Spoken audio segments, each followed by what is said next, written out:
कुछ नाम मैंने लिए, कुछ नाम अभी पुख्ता किए जा रहे हैं। मैंने आपको बताया कि जो एजेंसीज ने अभी तक असेसमेंट किया है उसमें उन्होंने कहा है कि तकरीबन 100 से ज़्यादा मारे गए। और एक आज आपने तस्वीर भी देखी कि काफ़ी प्रोमिनेंट जो फ्यूनरल था, काफ़ी प्रोमिनेंट जो हस्ती हैं वो ऑर्गेनाइज कर रहे थे। और उस फ्यूनरल में और कौन कौन लोग अटेंड कर रहे थे वो तो आपने देखा ही। तो आप लोग सब समझदार हैं और मुझे ये कहने की ज़रूरत नहीं है कि इन लोगों को कहाँ से सपोर्ट मिल रहा है। अगर नहीं मिल रहा होता तो ऑपरेशन सिंदूर नहीं होता, तो उसी की वजह से है ये ऑपरेशन। और ऑपरेशन सिंदूर की कामयाबी में भारतीय वायुसेना ने महत्वपूर्ण भूमिका निभाई। पाकिस्तान और पीओके में आतंकी ठिकानों को तबाह करने की जिम्मेदारी भारतीय वायुसेना को ही दी गई थी, जिसे वायुसेना के जाबाजों ने बाखूबी अंजाम दिया। जब जब पाकिस्तानी एयरफोर्स तबाही के इन निशानों को देखेगी, खौफ के ये बच्चों उसके हौसले पस्त करते रहेंगे। आतंकियों के ठिकानों को तबाह करने के लिए भारतीय वायुसेना ने सटीक और सफल ऑपरेशन किया और ऑपरेशन के दौरान पाकिस्तान की साजिश को धूल में मिला दिया। डीजीएमओ की ब्रीफिंग में बताया गया कि वायुसेना ने जो मकसद तय किया था उसे कामयाबी से पूरा किया गया और सभी पायलट सही सलामत लौटे, जबकि पाकिस्तान के कई प्लेन मार गिराए गए। भारतीय सेना ने पाकिस्तानी विमानों को भारत की सीमा में घुसने तक नहीं किया।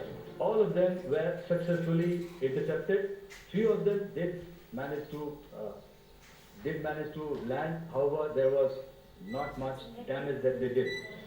भारतीय सेना के शौर्य के आगे पाकिस्तानी सेना पस्त हो गई और पाकिस्तान के डीजीएमओ भारत के सामने रहम की भीख मांगने लगे।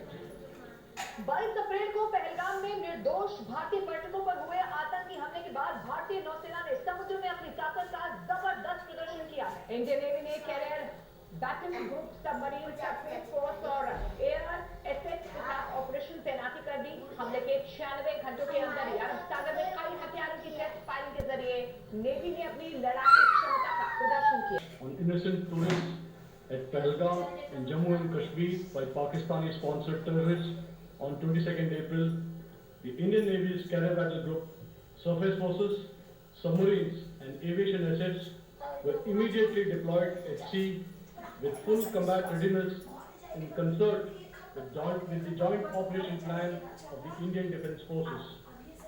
और पाकिस्तान और भारत के बीच भले ही सीज फायर हो चुका है, लेकिन भारतीय सेना ने ऑपरेशन सिंदूर के 90 घंटों में ही पाकिस्तान को धूल चटा दी। भारत ने पाकिस्तान में घुसकर सिर्फ आतंकियों को ही नहीं बल्कि उसकी मिलिट्री की रीढ़ पर भी जबरदस्त मार कर दिया।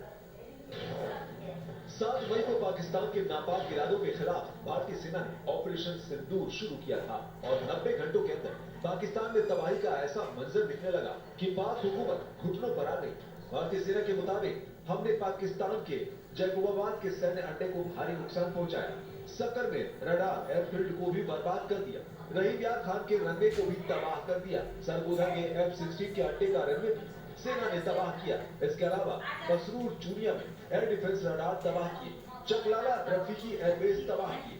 भारतीय सेना के मुताबिक पाकिस्तान का हर एयरबेस हमारी पहुंच में था, हमारी मिसाइलें इस्लामाबाद तक पहुंच गई थी। यानी पाकिस्तान अगर सीज फायर के लिए न गिड़गिड़ाया होता तो उसकी बर्बादी दुनिया देखती। भारत ने पाकिस्तान में 9 आतंकी ठिकानों पर जबरदस्त स्ट्राइक कर दी, जिसमें लश्कर आतंकी अब्दुल रऊफ को मारा गया है। लेकिन उसके जनाजे की एक ऐसी तस्वीर सामने आई जिसने पूरी दुनिया को हैरान कर दिया। पाकिस्तान में एक आतंकवादी के जनाजे में सेना के